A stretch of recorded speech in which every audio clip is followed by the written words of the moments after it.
Hey there, I'm Pharmacist Ben, and I am so proud and honored to be talking to this gentleman sitting by my side here, Dr. Wallach. I've known him for going on 15 years. I got a tape in the mail, like a lot of folks, Dead Doctors Don't Lie, back in the mid-90s. And then I had the incredible opportunity of getting to see Dr. Wallach, and since then, he never ceases to amaze me. And I'm really, really excited to get to, not only for me to be getting to talk to him, but also for you guys to get to hear what Dr. Wallach has to say. So with that, Doc Wallach, thank you. Well, thank you. Appreciate you. Good to see you and good to be here with you. Why don't you tell the listeners a little bit about how you started. You got a great story about how you started to get involved with nutrition as a farm boy, how you noticed things with the animals, and how you had a personal connection with nutritional supplementation, how it worked out for you. Well, I'd like to do that, Pharmacist Ben, but I'll tell you what, before we do that, how about you telling us a little bit about Pharmacist Ben? About Pharmacist Ben? All right, well, Pharmacist Ben started his pharmacy career in 1986, and in pharmacy school, a lot of people don't realize this, but we study a little bit about nutrition, but we study nutrition in terms of how nutrients are medicines, and we study how diseases are deficiency diseases. So this is one of the reasons why I connected with you so well, because this is your message. We're not sick, we're starving. Many of the things that we consider to be diseases, heart disease, diabetes, the things we die from in this country, are really nutritional deficiencies at their core. And what I like to tell people is, at the point of death itself, we don't die of what it says on our death certificate. We die because some tissue system somewhere, some organ system somewhere is not being fed. So we literally die of nutritional deficiencies. And in pharmacy school, I was studying how vitamin A was connected to vitamin A deficiency was connected to night blindness, and vitamin C deficiency is connected to circulatory problems. And on the other hand, I was studying how prescription drugs were toxic and how they had side effects. I remember one time we watched a movie on beta blockers. These are drugs that stop the heart from working in order to lower blood pressure. And this was a movie put out by Ayers for their new drug Indoral, and it was going to revolutionize the hypertension business. And I remember the movie was an hour long, 15 minutes about how revolutionary their drug was, and 45 minutes was some guy reading the side effects of the new drug. 45 minutes, I'm telling you, reading the side effects. So I got the idea that we got a real big problem in this country in terms of healthcare. And the more I studied, the more I got into it, the more I realized that if we could just get nutrients in the hands of people, if we could just get people to start taking nutritional supplementation, we could do a lot of good. So I started practicing in my pharmacy using essential fatty acids to help people with their skin, essential fatty acids to help women with their menstrual cramps, B vitamins to help lower blood pressure, and lo and behold, as I'm sure you know, the results were tremendous. So from the get-go almost, I realized as a young pharmacist that we could be using nutritional supplements instead of using medicines, and we could be helping a heck of a lot more people, and we could be saving a lot of money on top of that. Then when I heard your message, I was all over it. I got that tape in the mail, Dead Doctors Don't Lie, and I was like, who is this guy? And I listened to it, and I listened to it, and I got to tell you, I stole some of your ideas, and I went out and I started talking to folks using some of your ideas. And then one day I was working out in the gym, and I met a guy, and we were talking. I said, you have to hear this tape, Dead Doctors Don't Lie. I said, oh my God, I know Dr. Wallach. And it turns out that this guy knew our mutual friend, Robert Snook. And long story short, he took me to one of your talks. I listened to one of your talks, and I was a believer and a follower. And that's how I got involved with longevity, and that's how I got involved with you. So in any case, now I want to talk about you. And your story is very interesting, how you started with nutritional supplementation. Now, I started, it was already the 1980s. So there were already people who were understanding that vitamin C and the B complex and essential fatty acids and minerals were very important. But when you were working with nutrients, we're talking about the 1940s, vitamins were only really discovered 20 years before by mainstream science. So for you to get on board, you had to be quite the visionary. I wonder if you could maybe tell the viewers a little bit about what went through your synapses to make you realize, hey, there's something out there that we could be using to help take care of what people are considering diseases, people are considering genetic maladies, people are considering birth defects, but really are nothing more than nutritional deficiencies. Well, it actually started when I was 4 years old. I had a disease that would be called today Tourette syndrome. They didn't have a name for it back then, but it's Tourette syndrome. And I had facial tics, and blink my eyes, and I'd get facial cramps, and it progressed. It got worse every year. By the time I was 9 years old, I'd go into a tetany and fall over, and my friends, my peers, my age group, classmates would say I was possessed, and they could bump me around and give me a bear hug and cause me to go into this tetany. And so I started complaining to my mom, and she took me to an eye doctor for some reason, who's an MD eye doctor, and they examined me and said, can't find anything wrong with him, except he's got very long eyelashes. They're hitting his glasses, curling back, and tickling his eyeballs. That's what's setting this off. They thought that was what he tried to say, that was causing the tetanus. That's right. And so I'm 9 years old, and I'm not buying it. And I said, no, that can't be my eyelashes tickling my eyeballs. It's too much of a systemic problem. I didn't use the word systemic, but my whole body was affected, so I didn't believe it was just my eyes. So the next morning, I went to the library in school, and I went and found a nurse's health handbook and looked for long eyelashes and eyelid twitches and that kind of stuff, and couldn't find anything. So I just went into the index and just started A, and I got down to cramps. I said, well, maybe it's a cramp, because I was playing sports and at 9 years old, and I said, well, I've heard of leg cramps and things. And so I looked it up in the book, cramps, and it said it was a calcium deficiency. Well, before the bus would pick me up to go to school every morning, I would feed our calves we were going to take to the auction this little bag full of alfalfa pellets, but it had a little analysis tag on it, and I'd read the analysis tag. It talked about protein and fiber and calcium. And so I went home that day after school, ran right to the barn, started eating these calf pellets. Tastes like sawdust, but hey, I had a problem. I was going to get rid of it. Next morning, I threw the Cheerios out to the chickens. I filled that cereal bowl up with the calf pellets, put milk on it. I did it for 3 days. By the third day, it was gone. Forever. Forever. Wow. And of course, I've been taking the 90 essential nutrients twice a day since I was 9 years old, 64 years. So what went through your head as a young boy when you're taking these things that are for the calves, and all of a sudden you're this movement disorder that must have been traumatic for you as a kid? Well, it was. What went through your head? You thought it was a miracle? Well, I thought it was one of those eureka moments, because I understood something that doctors didn't. I recognized immediately that doctors didn't know anything about nutrition when I was 9 years old. And I don't know if that was a divine appointment or what, but I do know that I realized then at 9 years of age that doctors really didn't know much about that sort of thing. And I didn't realize that I was going to get into it as a profession, but I knew that I could help myself and I could help my mom and my grandmom and that kind of stuff. And so I began to do more reading on nutrition, and I began to mix chicken food with the calf pellets and dog food, and I was making my own little meatloaf and things. And as a 9-year-old boy? As a 9-year-old boy. By the Wow. time I was 18, I really had it figured out, and went to agricultural school at the University of Missouri. Halfway through ag school, applied for veterinary school, got accepted, finished my ag degree. 2 years into my veterinary degree, actually found the first case of a mass die-off from pollution, got it written up in international journals and veterinary journals, and that started my path between nutrition and finding a mass die-off from pollution and actually get written it up. It was the first one in America. Okay, I want to hear about this mass die-off. That sounds interesting. Well, halfway through ag school, I applied for veterinary school. I was just, as a lark, I figured I'm going to start practicing, so when I graduate ag school, I'll apply and I'll know what I'm doing. Well, because I was working my way through school, feeding the university's beef herd and the dairy herd and milking the cows, the herdsman gave me very good recommendations, and so I got in as a sophomore ag student.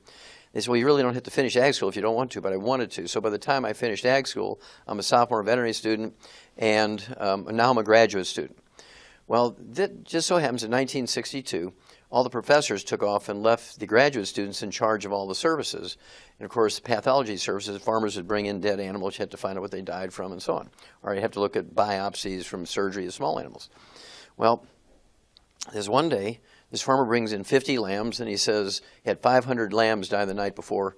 I said, anybody else around? He said, no, it's just me. He said, I don't understand it. And so I started doing autopsies on him. As soon as I cut that first lamb open, I knew what it was, because the blood that came out onto the wool looked like chocolate milk, which is methemoglobin. Only it's methemoglobin. Methemoglobin. So it's it's an oxidized hemoglobin, a darkened hemoglobin? It looks exactly like chocolate milk. Wow. Instead of red or purple or black. And it's only caused by one thing, and that is nitrate poisoning. It's the only thing that will cause it. So I knew immediately it was a nitrate poisoning thing. So I said, did you use extra fertilizer in your crops? He said, no, I didn't. I said, well, I need a water sample, and I need some, bring it in tomorrow.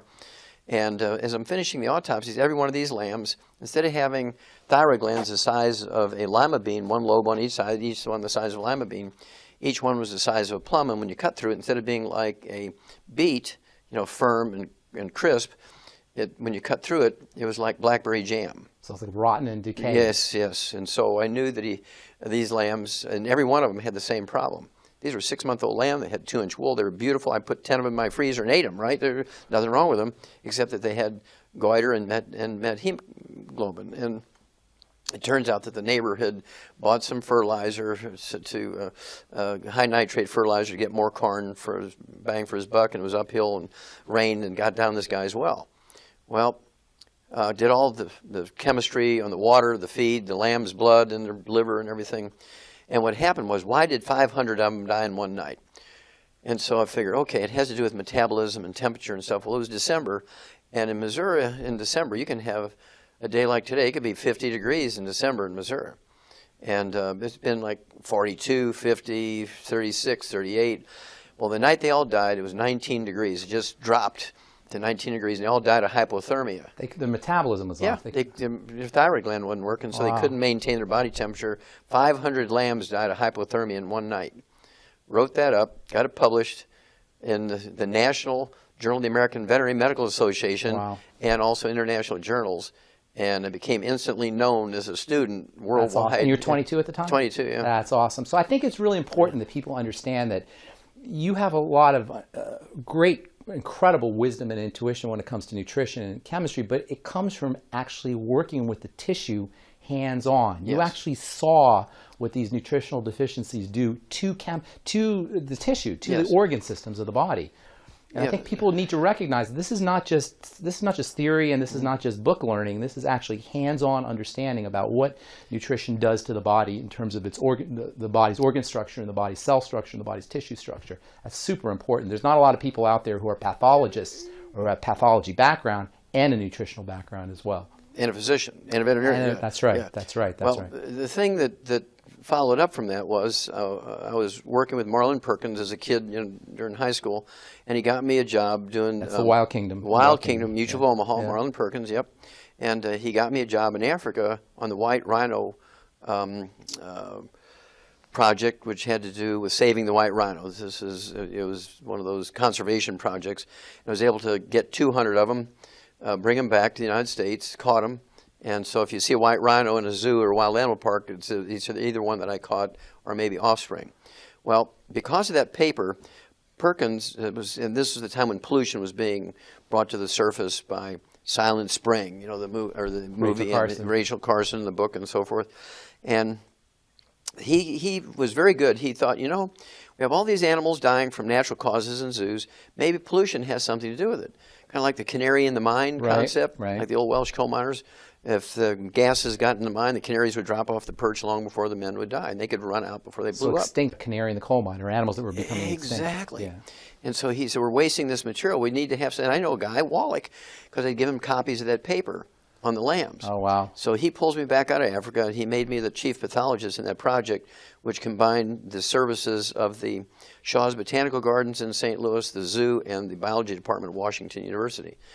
And so it was called the Center for the Biology of Natural System. To make a long story short, over a period of 12 years, I did over 20,000 autopsies, and over 17,500 were on over 454 species of zoo animals, 3,000 human beings who lived in close proximity to the zoo. And the book that came out of it is 1,200 pages. It's in the Smithsonian Institute as a national treasure. Well, they were shipping me all over the place. Well, what struck you, what hit you the most? 12,000 autopsies, that's a lot of tissue. 20,000. 20,000 autopsies. That's a lot of tissue you're looking at. What struck you the most? What was made the biggest impression on you from looking at all that tissue? Well, Pharmacist Bend. Yes. The most profound finding, and this was sort of in the summary of there was like 75 scientific papers that came out, published in international journals. I mean, this was a big project. National Institutes of Health, $25 million, which is a lot of money back then. It was chump change now, but back then it was a lot of money for a 24-year-old kid, right? And so the profound bottom line finding was, and this was published now, every animal and every human being who dies of natural causes dies of a nutritional deficiency disease. That's awesome. Pollution was kind of a background thing, and in some cases it contributed to it. And those are another long stories. But they could have handled the pollution if they were nutritionally solid. That's exactly right. Yeah. That's beautiful. So now this is 1962. 1962. This is 1962. So take us forward, because you didn't start to become well known, and the Dead Doctors Don't Lie didn't hit for another 1993. Until 1993. So take us forward from 1962 through the 60s. What's going through your head as you're seeing that there's this problem with nutritional deficiencies, and it must have hit you that, hey, we got a big problem here. We knew it was a big problem, and when I was in Africa for that 2 years working in the White Rhino Project, I was still studying nutrition because I wanted to know what elephants were eating, where they were getting their minerals, where they were getting their vitamins. We were testing water and testing the leaves on the trees and the bark that they were eating and so forth, and writing papers from that too and so forth. And when it came back and began to do these autopsies, they would send me, the National Institutes of Health and the National Science Foundation would send me to different facilities, because some facilities had whales and some didn't. Some facilities had walruses and some had gorillas and didn't. And so they wanted me to do autopsies or draw blood samples or whatever I had to do to get as many species involved in this project. Well, they actually, after the time at the St. Louis Zoo, they sent me to the Brookfield Zoo in Chicago because they had whales, and they had the Shedd Aquarium with dolphins, and they had the Brookfield Zoo and the Lincoln Park Zoo, so the number of species went way up.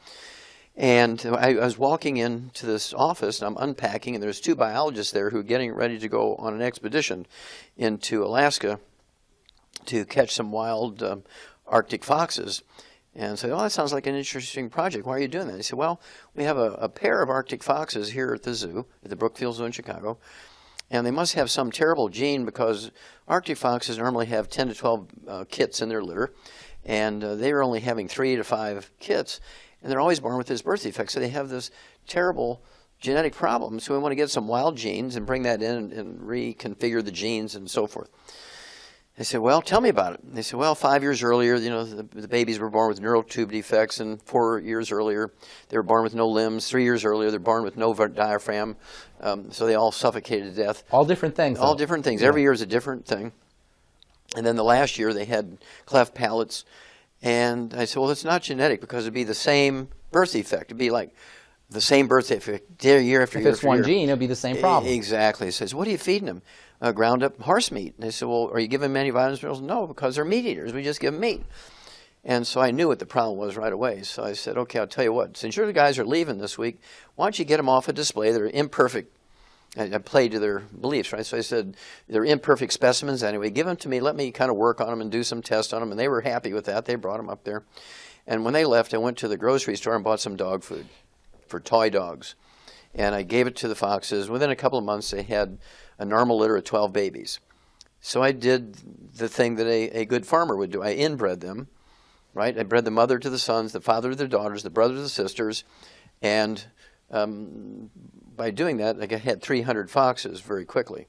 Right. And then I inbred them, and I inbred them. By the time 3 years went by, I had over a couple of thousand foxes, and they were in the reptile house, the bird house, the administration Healthy building. foxes. All perfectly healthy, Yeah. not a single defect in any of them, because they're all getting dog food, which is perfect. Well, I think what you're talking about here is so interesting, because this is the middle 60s now we're talking? This is the early 60s, yeah. Well, today, the cutting edge in science and in genetics is not genetics at all, it's epigenetics, correct? So what you were doing 30 years ago Was epigenetics. was epigenetics. Yes. I wonder if you could tell the folks a little bit about the whole idea of epigenetics, how epigenetics relates to genetics, and how nutrition relates to epigenetics. Well, you have to appreciate how the medical mind thinks, pharmacists, Ben. You know this being a Right. pharmacist. But for our viewers here, the medical mind is that they get a theory and everything belongs to that theory. For instance, back in the days of the cavemen, there were witch doctors and shamans. Everything was caused by evil spirits. Right. And then there was alchemists, and it had to do with Distillation distillation and- and yeah. turning lead into gold and all Yeah. that kind of stuff, and If sprinkling. all you have is a hammer, everything looks like a nail, that kind of thing? Exactly. And then it went into spontaneous generation, because they didn't know about germs yet, and they thought that life spontaneously generated from nothing. And then along came Van Leeuwenhoek, the Dutch. He was actually a spectacle maker, made eyeglasses, and he Invented the microscope. yeah, but he put two lenses instead of one lens for your right eye, one lens for your left eye. He put one lens on top of the other. Made a compound lens. Yeah, made a compound microscope, and he looked at pond water. He sees all these little animals floating around. He writes it up. Well, Pasteur he's a guy who's working on wine, trying to keep it from going sour and going to remember that, vinegar. And that's he came up with studying yeast. pasteurization. He was studying yeast. Yeah, or he was something. studying yeast, exactly. And so once he learned that it was a living thing, he couldn't see it because he didn't have a microscope. Once he had a microscope, he could see the little yeast buds and budding and growing. So Pasteur was a contemporary. Oh, yeah, of Van Leeuwenhoek. Okay. Yep. And he immediately knew that spontaneous generation was not the thing. He knew things were caused by these germs. That's where the germ theory came from. And then, of course, he was the first one to actually practically make vaccines, although there was a medical doctor in England by the name of Jenner who was involved. Got a smallpox guy. Yeah, exactly. Yeah. And so when he had Pasteur, he took 25 sheep in the center of Paris. He set up pens, artificial pens or temporary pens. He had 25 sheep.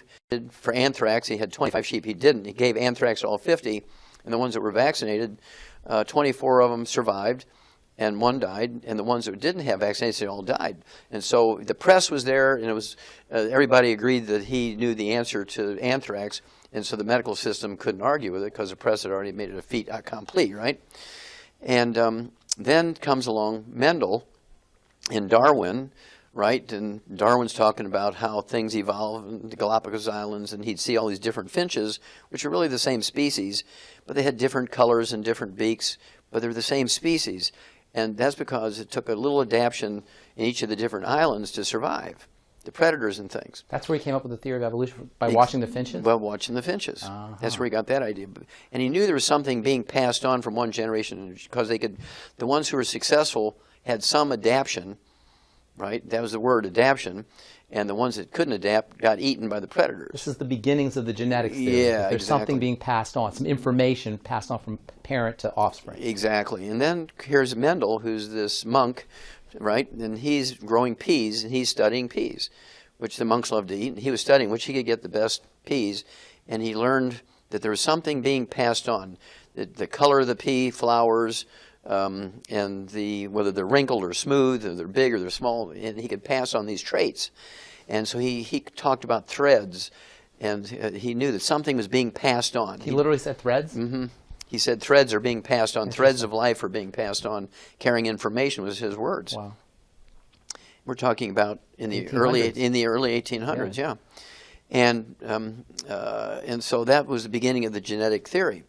Well, along comes people like Linus Pauling and Watson and Crick, and they were able to actually tell you the structure of a chromosome and so forth, and double helix, and how traits like eye color and skin color and hair color are being passed on, and so forth. Linus Pauling was in on the whole genetic thing as well. Well, he was the first. He was actually the first one. He was actually cheated. He should have actually gotten part of that Nobel Prize that Watson and Crick did because he came up with a helix before they. Oh yeah. Wow. He proposed that 10 years before they came along. They were just in their 20s, and he proposed it 10 years earlier. Wow. But they were actually able to do it and show it. But so he really should have gotten some part of that Nobel Prize, but he didn't. But at any rate. Then along comes all the genome thing, right? So suddenly now genetics is going to solve everything. Right. They're just every time they have a new theory, it solves everything. Right. Okay, and of course the genetic theory was fought for a long time, just like the Earth is flat theory was tried to be defended by the holders of that theory until Columbus came along, who was an ignorant Portuguese seaman, right? He said the Earth was not flat. He's the guy sailing out there. He knew the Earth wasn't flat. And so it comes down to perceptions and what you know and so forth. They were limited. So at any rate, my revelation, if you will, back when I was 9 years old, that diseases could be caused by nutritional deficiency, I learned everything I could about nutrition. Of course, in agriculture school, we learned that we could prevent and cure as many as 900 different diseases in animals with nutrition that in medical school they tell them are genetic. Did you know that it was really a nutritional, an epigenetic component, that the nutrition was actually changing the genes? Yes, well, no, we didn't have the word epigenetic at that time. Nutrition was changing the genes, though, that the lack of nutrition was affecting the genetics? And now that's a better word, affecting. Okay, they weren't changing the genes. Affecting. Affecting, because the genes are like a factory. The chromosomes are like a factory. Can you build any factory without raw materials or parts? No. Without laborers and energy? Of course not. No. Okay, so a gene and a chromosome is the same way. It's just a blueprint. Right. A gene and a chromosome is just a blueprint, Right. nothing else. So you Right. put a gene and a chromosome in a bucket of saline and say, okay, come on, boys, go to work and make something. Ain't nothing happening. Right. You still the gene need... that makes protein. The blueprint is just there to make the protein. You still need the raw materials to make the protein. That's right. Yeah. And so we learned in agricultural school that we could prevent and cure every disease you can think of. We can prevent and cure, well, let's see, we can prevent every birth defect. Many of them you could cure. Some of them, like cleft palate's a surgical case, right? And for instance, congestive heart failure, the most common cause of heart disease, death in adults in America, it's a deficiency of a single vitamin. In fact, when I went to the next thing after the foxes in the Brookfield Zoo, the Shedd Aquarium there in Chicago, they called me over and said, hey, we hear you're wanting to do autopsies on some cetaceans, which are whales and dolphins and things. I said, yep. They said, well, we got a freshwater dolphin here from the Ganges River in India, just died, and we get 10 or 12 of them every year, and in the spring and by the fall they're all dead. This is pretty typical. Why don't you give us your thoughts what's happening here? So I go over there and cut that thing open. First thing, I knew immediately what it was, because the heart of a 300-pound freshwater dolphin is as big as your fist. Well, this dolphin's heart was as big as a basketball. He died of congestive heart failure, which is a deficiency of a single vitamin. So I said, are you giving these dolphins any vitamins? No, we're feeding them whole fish. They eat fish, so we just give them whole fish. I said, tell me what species of fish, because there are certain fish, in their tissues, they have an enzyme that kills that vitamin. You're not talking about vitamin C. No. Thiamine. Thiamine. Thiaminase. There's a thiaminase in the tissue of smelt. They're feeding because of the size. The smelt was the perfect food from size standpoint for these freshwater dolphins. They didn't have any thiamine. They didn't have any thiamine because they weren't putting a multiple and extra thiamine in the mouth of those fish when they fed them to the little freshwater dolphins. So, told them to change the type of fish they were feeding them, give them multiple and some extra B vitamins with a lot of thiamine, stop the deaths in the freshwater dolphins, the Shedd Aquarium. And so these are the things I could do with nutrition. And here's all these biologists. I mean, these guys are very skilled, very well trained biologists when it came to behavior of the animals and their dynamics in captivity and so on, and how they reacted for territories with one male against the other, that kind of stuff. Behavioralists. Yeah, exactly. But they weren't biochemists. They were biologists, but they weren't biochemists. They were biologists, but they weren't biochemists. Yeah.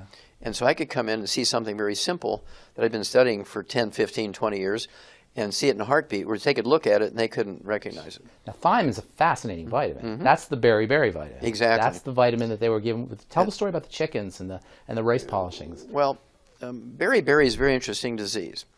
Sailors, of course, used to die from this by the thousands every year. And as they went around the world and their sea voyages were longer and longer and longer, more and more sailors, I mean, 2/3 of the crew would be dead from beriberi by the time they came home, particularly as time went along, because they demanded modern food. And modern food to them meant polished rice, white rice, instead of brown rice. Because that's what rich people ate, and so they wanted that as part of their demand. If we're going to go on this long sea voyage, we want polished rice. Okay, and 2/3 of the crew would die from beriberi. Well, first of all, they get a dementia called Korsakoff syndrome, Oh, yeah. which is caused by a thiamine deficiency. And then they would get congestive heart failure. It's like a cure for Korsakoff syndrome is thiamine. I cure people in a week. Yeah. That's amazing, right? But I give them 26,000 times the minimum daily requirement. I hedge my bet, right? Okay, so at any rate, all these diseases that these Japanese naval surgeons were really the first ones to recognize there's some problem here when they fed these sailors this polished rice. But the Admiralty, you know, the big guys up there, the Admiralty, well, listen, these guys are demanding this. This has nothing to do with it. It's got to be some bug. They thought it was a bug. Wow. What year are we talking here? We're talking about the late 1700s. Wow. Okay, in the 18th century. And Europeans get the credit for discovering it, but it was really these Japanese naval surgeons. It was a Polish chemist. Kaiser Funk. Yeah. Yeah, Came was up his with name, thiamine. yeah. But, well, he actually identified it. But before that, the Japanese naval surgeons... There was something in there. They knew there was something in the bran of the rice, in the brown covering, the hull on the rice could prevent and reverse that disease. And they would all die of congestive heart failure, but they would all go crazy. They'd lose their minds, Korsakoff syndrome, before they died of congestive heart failure. People who drink alcohol, that deactivates thiamine somehow. Well, sure. Well, alcohol is a liquid sugar, And it makes Thiamine it, is used for metabolizing the alcohol. and so when you take in sugar or alcohol, Yeah. it makes a deficiency worse. Talk about ADD maybe. How about B1 deficiency, subclinical B1 deficiency for kids who have ADD? They're eating sugar. Maybe they don't need Ritalin. Maybe they need something like thiamine. Or how about subclinical issues? You know, we talk about the big things like congestive heart failure and beriberi. But what are the impacts of subclinical thiamine deficiency, where maybe they're just not getting enough thiamine? What are the impacts on our kids? And Okay, well, that's a good one. Let's talk about ADD, ADHD, autism. Back when I was a kid, there was no such thing as those things, right? In the year 1980. In 1980, it was 1 out of 150,000 kids had autism. In the year 2000, it's 1 out of 150. Today, it's 1 out of 88 is the new. It just came out last week. wow, 1 out of 88 now has autism. wow, And basically, when I was a kid, all 4 of my grandparents were from Eastern Europe. They were beet farmers and beef farmers. And so for breakfast, I would have cheese and beets and beef and eggs and... no Cheerios, no cornflakes. No, not when I was a little baby, no. And we didn't have those types of diseases. Well, here comes now, 20 years later, kids are being fed on these box cereals full of processed carbohydrates with sugar on it, and they're getting apple juice. Right. How can you build a brain, which is 2/3 by weight, 75% by weight, is cholesterol and good fats? Okay, and so now all they're getting is carbohydrates and sugar, and they're going crazy. Right. So not only are they deficient, but it's costing them nutrients to process all that stuff. Exactly. So it makes the nutritional deficiencies worse. Even worse, right? Right. And so simply, I take kids that haven't spoken in 11 years. You start feeding them eggs, you get them on the 90 essential nutrients, which is what we feed animals, the 90 essential nutrients, 60 minerals, 16 vitamins, 12 essential amino acids, 3 essential fatty acids. And after 11 years of not speaking, I have kids who can read the Bible out loud in churches. That's awesome. And you know what, Doc, I say this on my radio show all the time. I say, you're going to think it's a miracle, but it's not a miracle. This is the way the body works, because you give the body what it needs and it will respond. This amazing system, this amazing divine system. You touched on cholesterol. I definitely want to talk about cholesterol. Okay. But before I get to that, my favorite mineral, you know, in the world of nutrition, you get favorites, right? You probably have your favorites. And Sure. I know one of them that's one of my personal favorites, and I know is one of yours, is selenium. So tell us a little bit about selenium, this incredible, incredible mineral, and some of the things that you can use it for. And I want you to place special attention on how selenium is involved with the thyroid, how selenium is involved with diabetes, and all the different things that you can use with this incredible mineral that, by the way, is active in microgram quantities, the tiniest of quantities. Maybe touch on that a little bit. Okay, as you say, selenium is one of those wonderful trace minerals, which is an essential nutrient. We need it. We can't live without it. And it has many functions. It's a structural mineral when it comes to chromosomes, right? Epigenetics, we'll get into that, right? But it's a structural piece in the actual normal double helix. Is it one of the fingers that you were talking about? It's one of the metallic fingers that keeps this double helix of the chromosome in the proper distance of each other. There's a little strut there. In the middle of these struts, there's all these different minerals, and selenium is one of them. Wow. So the helix itself is an incredibly organized structure, and every little component of it is key. The distance that the nucleotides are from each other, all of that is tightly regulated, and minerals like selenium are involved in making sure that this structure stays intact. That's what the fingers are. Exactly. And when you have a deficiency of selenium, many things happen. In the biochemical level, you can't recycle glutathione, which is one of the most potent antioxidants made by the body. The most, maybe. And it's used to protect you from cancer and fend off inflammation in your arteries so you don't get clogged arteries and that kind of stuff. But if you don't have enough selenium, you use one molecule of glutathione and it sort of deactivates. But when you have selenium, you can recycle that one molecule of glutathione 1,000 times. That's awesome. That's very awesome. And then it protects your brain from MS. When you have MS, you have a terrible, terrible selenium deficiency, because it allows the free radical damage to the myelin and the white matter of the brain again, and you get these lesions in the brain about the size of a lima bean that cause MS. So supplementing with selenium can prevent or reverse MS. Wow. Along with the 90 essential nutrients. It can't not by itself. That's right. So 200 micrograms, 400 micrograms? Well, I like to be a little heavy-handed. 600? I like to be a little heavy-handed. 800? A milligram, yeah. A milligram? 1,000 micrograms. Yeah. Okay. When you have these diseases, you need to use a bigger hammer, right? Okay. HIV. You can prevent HIV from mutating to AIDS by supplementing with selenium. Wow. 1 milligram a day.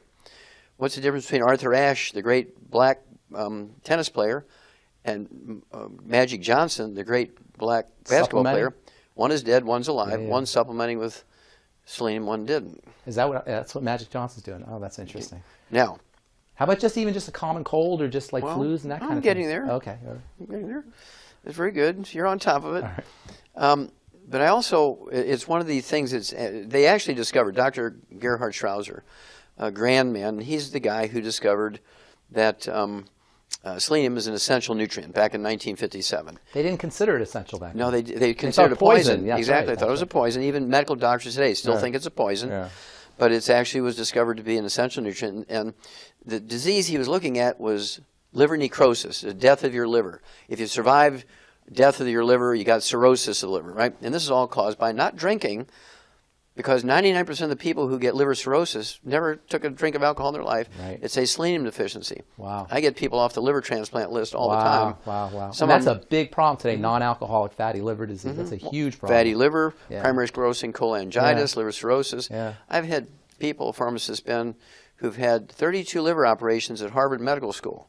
Their livers are the size of an Oreo cookie, and I rebuild them in 2 months to a normal liver, just using the 90 essential nutrients and extra selenium. Right. Okay. And then there's cataracts that are caused by a selenium deficiency and free radical damage, eating fried foods, free radical damage to the lens of the eye, and no selenium to protect it. And then you get cardiomyopathy of heart disease. I've done Keyshawn syndrome. Keyshawn syndrome, That's right. I've done 1,200 autopsies on kids under the age of 10 in Keyshawn province, China. 1,200 autopsies. Nobody else has ever done that. They're all deficient. They're all deficient in selenium. And partially because of our work there in China, every school kid, when you go to kindergarten, they get a multiple and a capsule of selenium. We've wiped out cardiomyopathy of heart disease in children in China. That's awesome. Is that awesome? That's awesome. Now, isn't there an animal correlate to this Keyshawn syndrome, selenium deficiency? Yes. Is sheep? Well, in every animal you can name, there's a correlation. But in pigs, they call it mulberry heart disease. In sheep, they call it stiff lamb disease, because when they get heart disease, they kind of walk with an arch back and they're kind of stiff. And in cattle, they call it white muscle disease, because when you cut through the heart, instead of having this beautiful kind of reddish purple heart color, it looks like a good perch muscle. It's white, so they call it white muscle disease. And you can prevent it with a little bit of selenium. Well, with the 90 essential nutrients plus extra selenium. If they get it and they survive the first heart attack, or you catch it with just arrhythmias in their heart, you give them the selenium, it goes away. How about for the thyroid? The thyroid gland, of course, there's actually a syndrome called Wilson syndrome. The question is, how many nutrients does your thyroid require? A lot, probably. No. All 90. Yeah. Now, if you ask a physician, they'll say iodine, because it's part of the structure of the thyroxine hormone. But that's only the part of the structure. But for the thyroid gland to work, it needs all 90. Duh, right? And so a lot of times when they look at the T3, T4, the TSH, and all that kind of stuff, really what they're looking for is iodine levels. And so you can be perfect. They say, well, we don't know why you're having all these symptoms of thyroid disease, because, we give them iodine and nothing changes. Well, that's because it's a selenium deficiency. That's interesting. Well, selenium is involved in the hormone as well. It's part of the structure as well, no? Part of the structure, but it actually is even equally importantly, it's part of the process of making the hormone. Okay? And as is copper and everything else. And then, of course, it's necessary for the health of your muscles. Muscular dystrophy is a selenium deficiency. Wow. Now, a fellow by the name of Marvin Rappanay, who grew up Amish, and he went in and became a Navy SEAL. Going from the Amish world to a Navy SEAL, he comes back after 20 years in the SEALs. He goes back, a worldly man now, and he sees all these kids dying of muscular dystrophy in the Amish community. And so I go there and I say, well, this is what we see in calves that have muscular dystrophy or white muscle disease. And it's a selenium deficiency. So we went to Purdue University, and sure enough, in Indiana, wherever these kids are that have muscular dystrophy, there's always a selenium deficiency in the soil. So we started giving them the 90 essential nutrients, giving them extra selenium, and the muscular dystrophy goes away in a couple of weeks. Even if they've been in wheelchairs for years, we get them out of the wheelchairs to go play basketball. So we send all this information to Jerry Lewis. This is a gospel true story now. We send all this information to Jerry Lewis. 5 years. He must have loved it. He went crazy, positive. He loves it. Yeah. I said, now, Jerry, we're not asking for money. We already know the cause, prevention, and cure of muscular dystrophy in kids. We already know this. We just think it's appropriate that we offer to you the opportunity to make the news release, because you're the Mr. guy. Muscular Dystrophy. They're Jerry's kids, Yeah, right? yeah, yeah. So you're the obvious guy to make the news release if you want to. If you say no, we'll be happy, but at least my conscience is okay because I've given you the opportunity. He gets excited. He takes it to the medical committee in the Muscular not Dystrophy so Foundation. excited? They fire Jerry Lewis. That's why Jerry Lewis has not been on the telethon for the last 2 years. Oh, that's an amazing story. And they sent him on a cruise. They actually bought him a ticket to say, we have a non-disclosure contract with you, Jerry. You can lose everything. We'll sue you for everything if you bring this up. And so we're sending you on a cruise. Go enjoy yourself. And don't bring it up again. We want you away from here Wow. when we're having this telethon this year because everybody's going to say, well, where's Jerry? For He's the on a last cruise. it's over with. That's a great story. Yeah, That's and a so great- they fired Jerry Lewis because we discovered the cause Selenium. prevention cure of, and I knew what it was for a long time, but until Marvin Ropp came back from being a Navy SEAL and introduced me to the Amish community, I didn't have access to those kids. So selenium for muscular dystrophy. But I think your point's well taken that you have to have the entire mighty 90. These things are specific for disease states, but the entire milieu of the body has to be nutriated. That's right, because everything kind of works together. Yeah. And if you have to have the metabolism to be able to repair yourself. You have to have the metabolism to operate just in life. And so to think you can cherry pick one nutrient, this is one of the bad things the medical system does. Allopathic nutrition, I call it. Yes. Where you just use a nutrient like it's one kind of drug, one kind of disease. Exactly, using a nutrient as a drug. Yeah. Instead of using the whole. I liken it to Grandma's recipe for an angel food cake, for instance. And she dies and she leaves her secret recipe to her favorite granddaughter, right? But the granddaughter doesn't like some of the ingredients. She said, I really don't like eggs because of cholesterol theory, right? It's not going to be the same cake. And so you leave the eggs out, and all you get is a angel food crepe. Yeah. You don't get angel food cake. Right. Because all the ingredients work together. Exactly. And the mighty 90 works together the same way. Yeah. All right. So there's so many things I want to talk about, but I don't think any conversation with Dr. Wallach would be complete without talking about colloidal minerals. Okay. Okay. And first of all, there seems to be a lot of misunderstanding. People don't really understand what exactly a colloidal mineral is, and I think it makes sense that there be misunderstandings. You know, Albert Einstein and some of the great physicists, they studied colloidal solutions, colloidal suspensions. They were so fascinated with how these things work and how they interact with the water and the electrical nature of all that. Why don't you tell folks, first of all, how you discovered the power of colloidal minerals and exactly what are colloidal minerals and why are they so special and so effective? Okay, well, thank you, pharmacist Ben. Back again in the late 80s, I was working with some of the alternative cancer hospitals in Mexico. They invited me to come do some things with them. And that's a long story how I got there, but that's another time. But at any rate, one of the problems I had was getting all the nutrients that people needed because most people wouldn't eat calf pellets and dog food and things like that, right? Right. And so I had to find a way because in human supplies, it was very difficult to get things. And so I needed a source of some really weird trace elements and rare earths, okay, like gallium, ytterbium, yttrium, neodymium, praseodymium. Which the body needs. You get disease if you don't have them. Most doctors, you ask them about those ytterbium deficiencies, rare earth, europium. Yeah, you ask them about those things, doctors look at you like a deer in the headlight. They've never heard of them, right?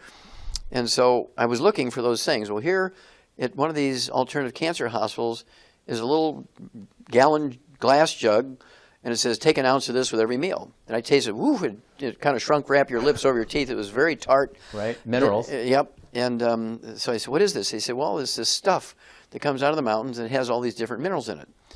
So I took it to Dr. Schrauser, University of California. I said, analyze it. And it had 77 minerals in it, including all these really weird trace minerals and rare earths. Exactly what I was looking for. To make this, as what's turned out now, to be the Alex pack, right? Right. You got it? Right. But that was back in 1985. I had been looking for something, but it was so expensive. It would have all the you were looking for something that would have all those trace minerals. And the rare earths. And if we were to put it together one by one by one, it would cost $1,000 an hour to take that stuff, right? And so it's too expensive. So here's a natural source. Wow. And it had everything in there in optimal amounts. I mean, I really got excited because I said, now I've got the tool that I can bring this to the general public, right? Wow. Well, a colloid is actually a mineral that's in suspension rather than in solution. So it doesn't dissolve, it hangs. It hangs in there. Now, how does that do that? You've heard of Brownian movement, right? Well, all these particles are the same charge, and so they repel each other, and so they stay in suspension by their own energy because they're Right. repelling each other like little magnets. That's awesome. Isn't that awesome? Yeah. And So this is a highly electrically charged solution. That's right. It's like a But magnetic solution. But they're all the same charge. Right. That's the secret. They're all the same charge. Right. They're That's all, how they're repelling. Yeah, that's right. Brownian movement, and they knew about that for a long time. But you're talking about one nutrient, one mineral. But here's one with 77 minerals in there. Wow. And there's this. It's almost like a liquid alloy of 77 minerals. Wow. And for instance, if you take a solution, a liter of a solution, you can maximize whatever you can get in there. You get 985 or 989 milligrams. That's all you can get into a solution. There's only so much room in between the water molecules. Now in the suspension, I can get 36,000 milligrams. How do you do that? Kidneys, right?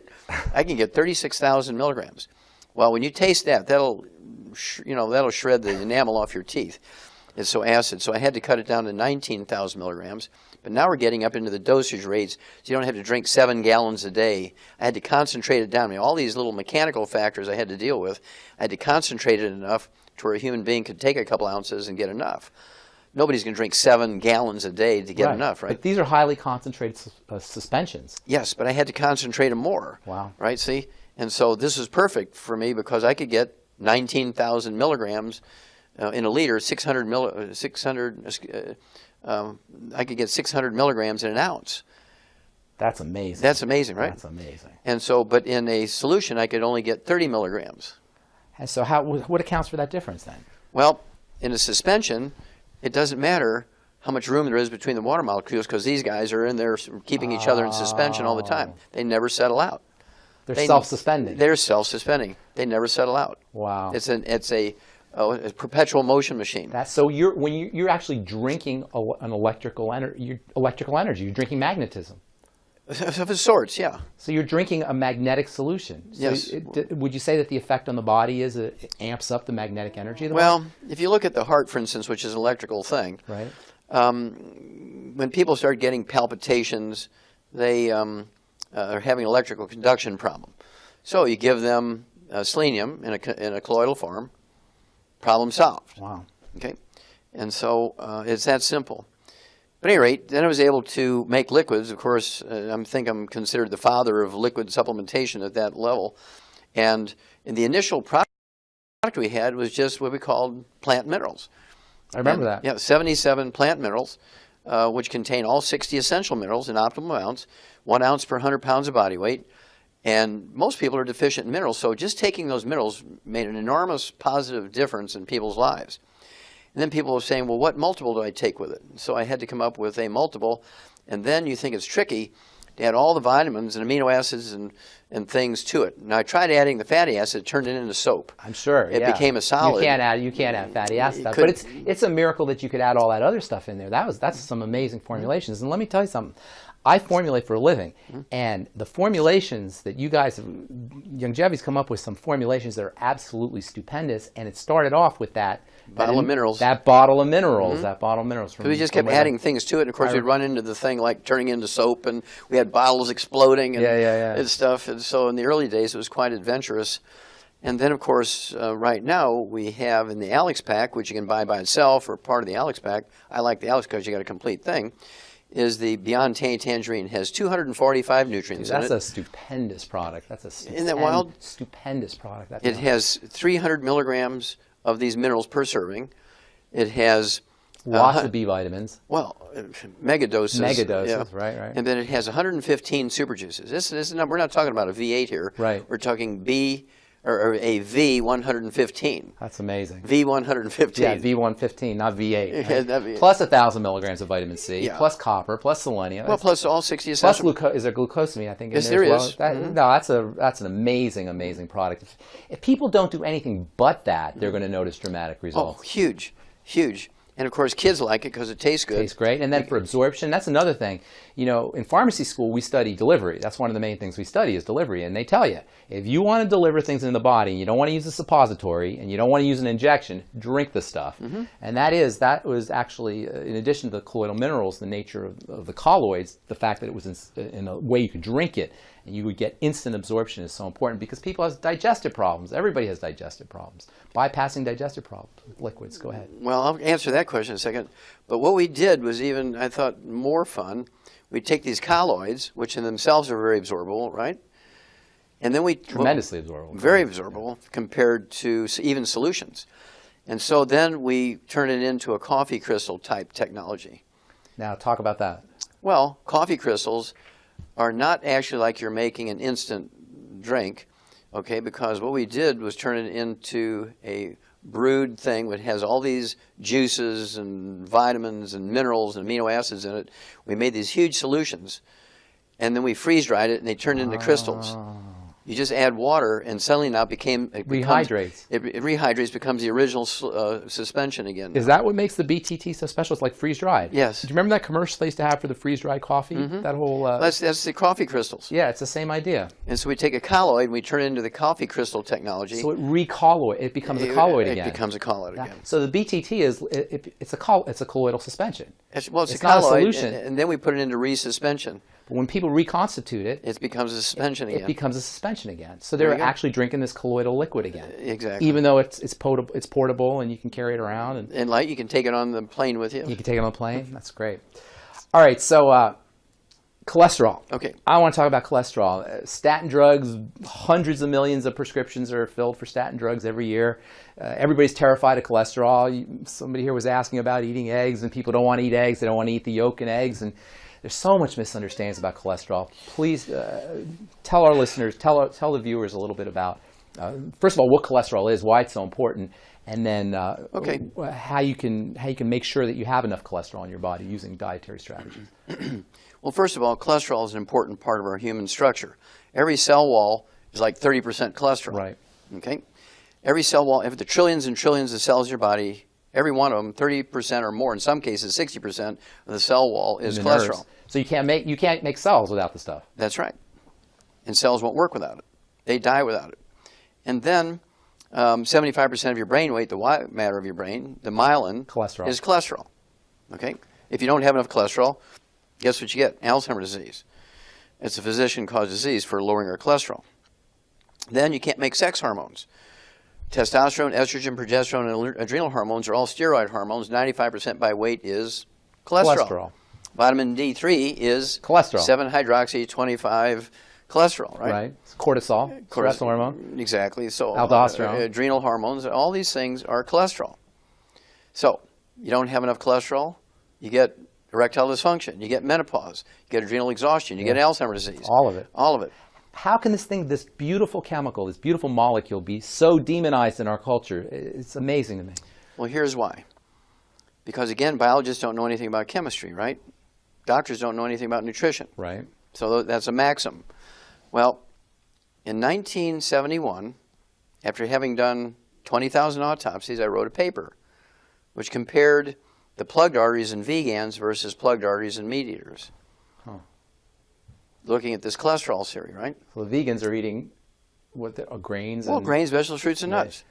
And guess who had the worst clogged arteries? Vegans. Right. Because of There's the no oils. cholesterol in meat. Well, there was a little bit of cholesterol in the scarring of the arteries, and that's why in their brains they thought it was a cholesterol. But there was turbulence in there, and the body's putting cholesterol in there trying to smooth it out. You know, like these nonstick pans. The body's response was to throw cholesterol at it, trying to smooth out the turbulence. Now, when people eat meat, is there cholesterol in steak? Is there actually cholesterol molecule, even after it's cooked and after it's processed? As long as you don't burn it. Okay, now, but here's the beauty of that study. 1971, 20,000 autopsies, and they come out, and this is published in an international Danish pathology journal, Acta Pathologica, translated into 6 languages. This went around. Millions of doctors, millions of pathologists all over the world read this. Now, they all laughed at me because they were saying, well, Wallach must be sniffing glue because cholesterol causes heart disease. Well, guess what? Where were vegans getting their cholesterol? They're not eating meat. They're not eating eggs. They're making it. the oils in the grains are oxidizing because they were stored improperly. So now, And then they stir fry in extra virgin olive oil.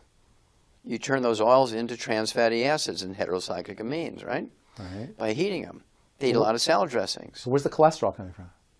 From the body makes a little bit as a sort of, again, a protective device? Protective device, kind of like this nonstick pan again, right? Okay, but it came from your own body so making it's up-regulating the body's manufacturing system of cholesterol. Yeah, but it's infinitesimally small. It wasn't even a factor. But they picked, that's the only strange thing that was in there, right? And so they picked that out for some reason.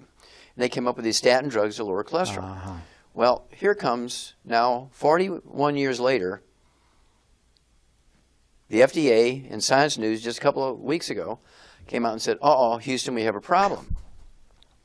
They put out new warnings on statin drugs saying diabetes increases your risk of diabetes by 50%, increases your risk of Alzheimer's disease by 100%.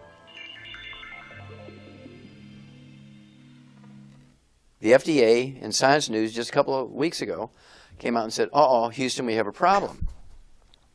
They put out new warnings on statin drugs saying diabetes increases your risk of diabetes by 50%, increases your risk of Alzheimer's disease by 100%. That's amazing. If you go on a cholesterol-restricted diet and you take cholesterol-lowering drugs, statin drugs, you will get Alzheimer's disease. Yeah. Okay? And I said that in 1971, and they all laughed at me. You need cholesterol to make neurons. That's right. Make brain you must cells. eat eggs. The egg is a perfect food. You start out with a chick on that egg the size of a lentil, as thick as a piece of paper, with the diameter of a lentil, right? I mean, we're talking about 3 or 4 millimeters in diameter, 1/10 of a millimeter thick. That's the chick, and there's the yolk and the white. That's all food for the chick. In 21 days of incubation, you have a chick with a beating heart and lungs and legs and all the muscles and feathers and skin and eyes and brain. All from that little egg. All from that little egg. And so it's a perfect food. Yeah. And so if you want to keep your brains, you want to have a great sex life, you want to you want to have your adrenal glands are happy. You don't want to have menopause. You don't want erectile dysfunction. You better be eating 6 to 10 to 12. I eat a minimum of 8 eggs a day. I try for 12 every day. Where else can you get? What other foods would you recommend? Eat the chicken skin. Throw the chicken away. Just don't eat it fried. Okay. You can eat fish skin. Yeah, you get a little bit of cholesterol actually in salmon, in the fat underneath the salmon skin. You can get it from red meat. You can get it from lard and butter. You get a little bit of cholesterol in butter. What do you think about, what nutrients would you use with your cholesterol? Any particular vitamin E or essential fatty acids? Well, sure. You have to take the 90 essential nutrients, which includes vitamin E, and we're talking about selenium and vitamin A. All these things are antioxidants in their own right. Now, vitamin A, why did they call it vitamin A? Because it was the first one discovered. When it was discovered over 4,000 years ago by the Egyptians, they could get rid of night blindness, which we know is caused by vitamin A deficiency, by giving people extracts of liver. They'd squeeze liver, get the juice out of the liver, give it to you, and night blindness would go away. Vitamin A is a stupendously important vitamin as well. How about for the immune system, vitamin A for the immune system? Of course, because it's an antioxidant. Yeah. It helps protect you from free radicals and also helps your immune system fight against organisms, transmitted organisms like bacteria and viruses and fungus and yeast and all kinds of stuff. So every one of the 90 essential nutrients is important. They're called essential nutrients. They're not optional nutrients. The word essential, that's what that means. Now, real quick, I wonder if you could touch upon the digestive system. We got 80 million Americans with digestive problems. 1 out of 3 Americans is dealing with some kind of digestive issue. When we know with liquid nutrients you can bypass a lot of that, but what would you recommend for folks in terms of not essential nutrients necessarily, but accessory nutrients that people can use to support digestive wellness? Okay, well, first of all, the old theory used to be you are what you eat, right? Right. That's not right. It's what you absorb. You are what you absorb. Yeah. Very good. You are what you absorb. Right. Mm-hmm. And so when you pick the right number, when you said 30% of Americans have a terrible digestive problem, Mayo Clinic came out in 2009 and said 30% of Americans have gluten intolerance. Now, there's some communities that eat a lot of grains because they're, for whatever reason, cheap. It's cheap. It's stored for years in case there's some imminent disaster, right? We're talking about the Amish, the Mennonites, the Hutterites, the Mormons, the Seventh-day Adventists are all vegetarians. They eat a lot of grains. They have 80% gluten intolerance.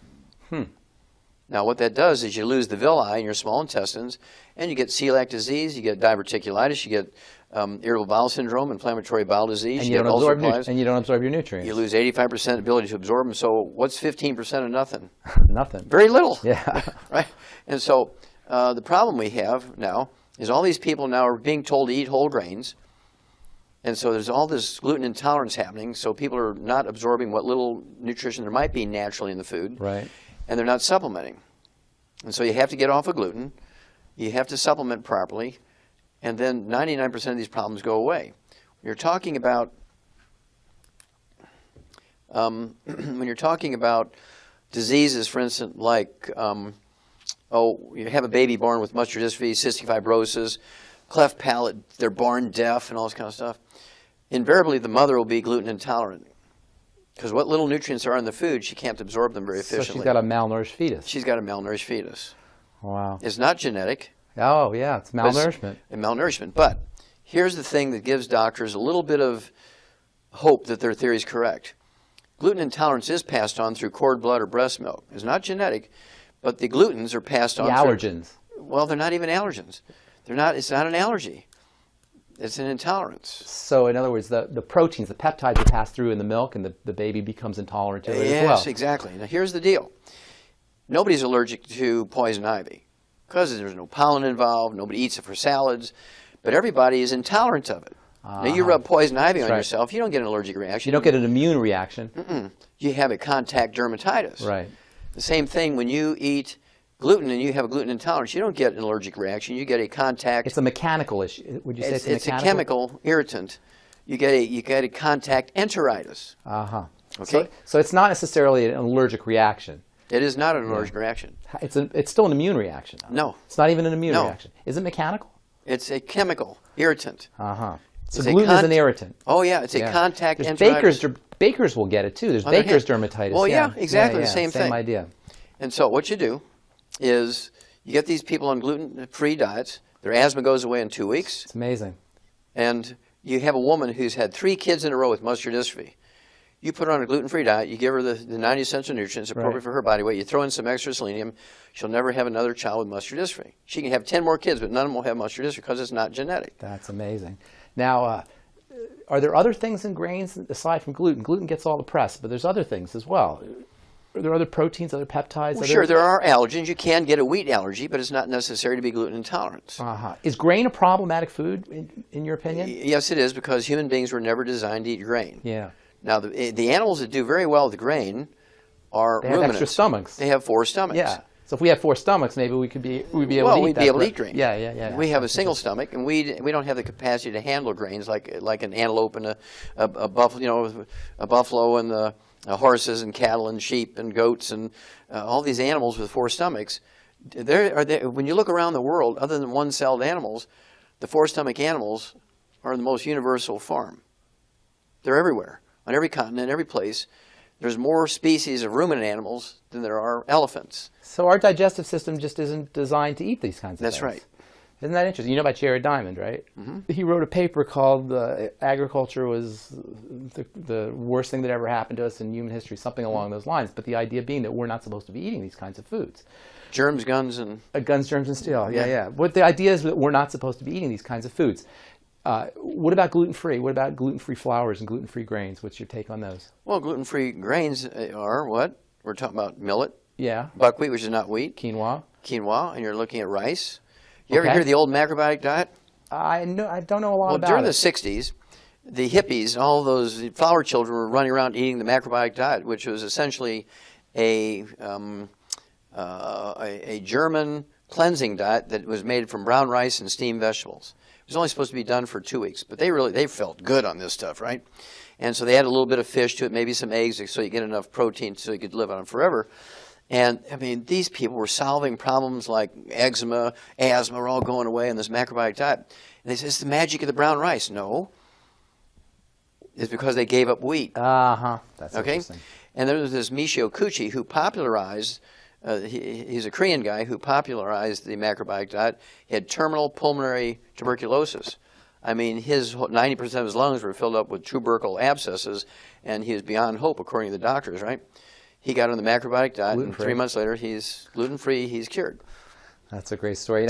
Now, I don't know if people really recognize that you are a prolific writer, and you write some great written a little books. bit of stuff. You write some great books, and what I like about your books is how you pull together all these disparate fields, these disparate sciences, anthropology and sociology and history and economics and nutrition and chemistry and biology. You pull the whole thing together. And you got a great story, and I think it's in Hell's Kitchen. I'm not sure which one. I think it might be Hell's Kitchen, where we talk about the wood ash. And that's just a brilliant story about how people got the idea that you could actually get healthy by using ash.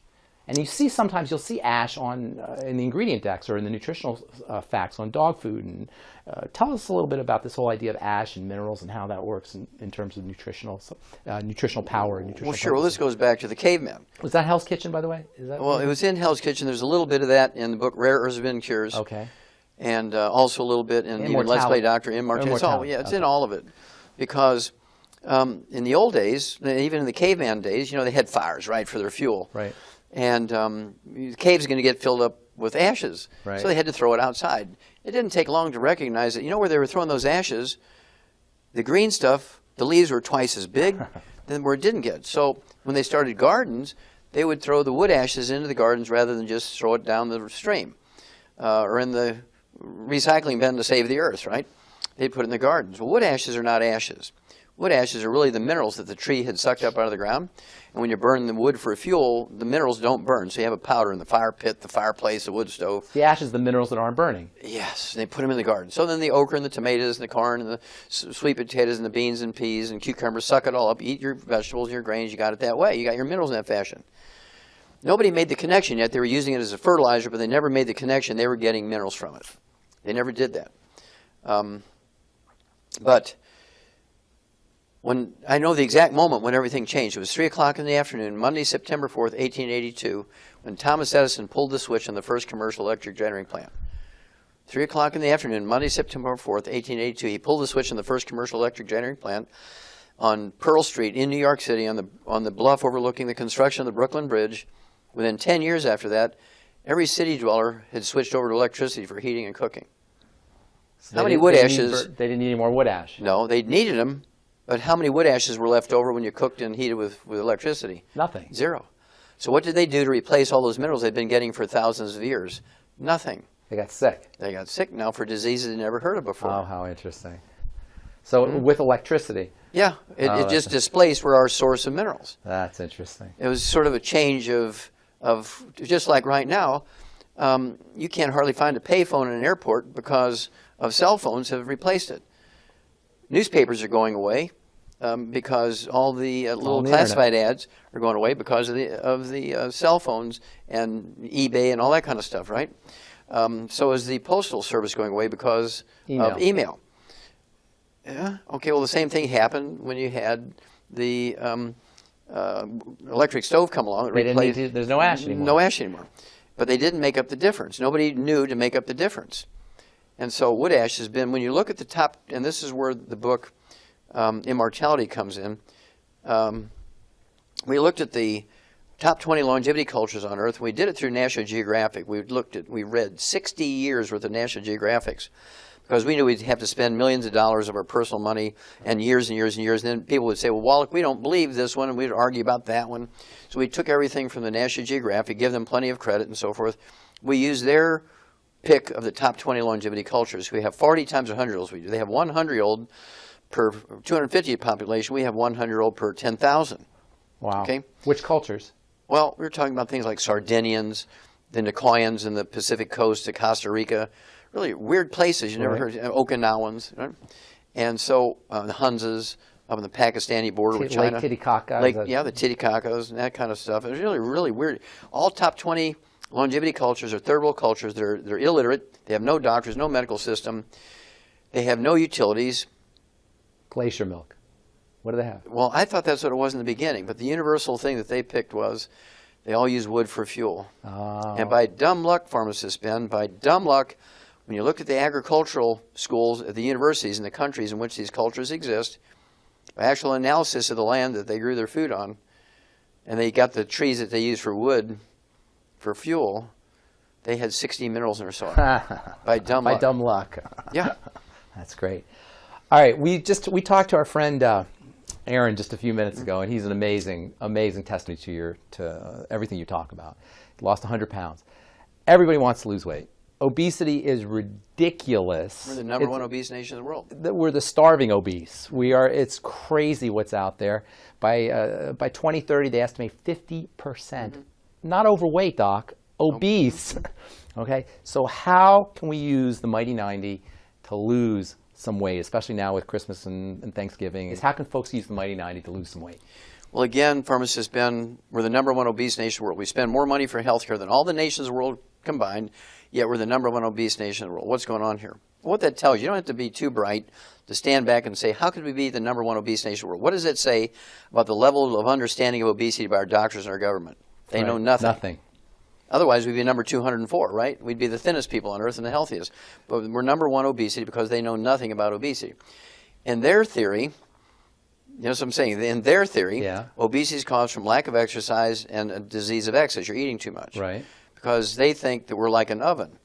They think if you eat carbohydrates at only 4.5 calories in, calories out. Exactly, 4.5 calories per gram as opposed to 9 calories per gram for fat. You can't buy fat. It's fat-free, low-fat, no fat. But we're still fat. We're still obese. Okay, and that's because it is not a disease of excess and it's not a disease of lack of exercise. When you're obese or even overweight, it's a disease of deficiency. You're deficient in a couple of minerals. So obesity is actually a deficiency disease? Yes. Okay. Obesity deficiency disease of a couple of minerals. All right. And the symptom of the deficiency of these couple of minerals is the munchies. Ah, so you can cure the munchies by using these? Oh, yeah. Uh-huh. So what are the minerals? Well, I won't tell you yet. Because if I tell everybody, what I want them to do is get that book, Hell's Kitchen, and read the whole story. Okay, so it's just a couple of minerals that will take care of the munchies. Well, there's two minerals. If you have those deficiency of those two minerals, you're going to be one of these people who weigh 600, 800, 1,200 pounds. But any mineral deficiency, not vitamin, you can be deficient in all the vitamins you want and you won't gain weight. Huh, it's mineral deficiency. It's a mineral deficiency. In horses, it's called cribbing. They chew on the fence. Right. How about pica? Is that what pica is? Pica. Pica, yeah. Mm-hmm. And little kids will eat dirt and stuff like that. Lead paint. Mm-hmm. Yep. Yeah.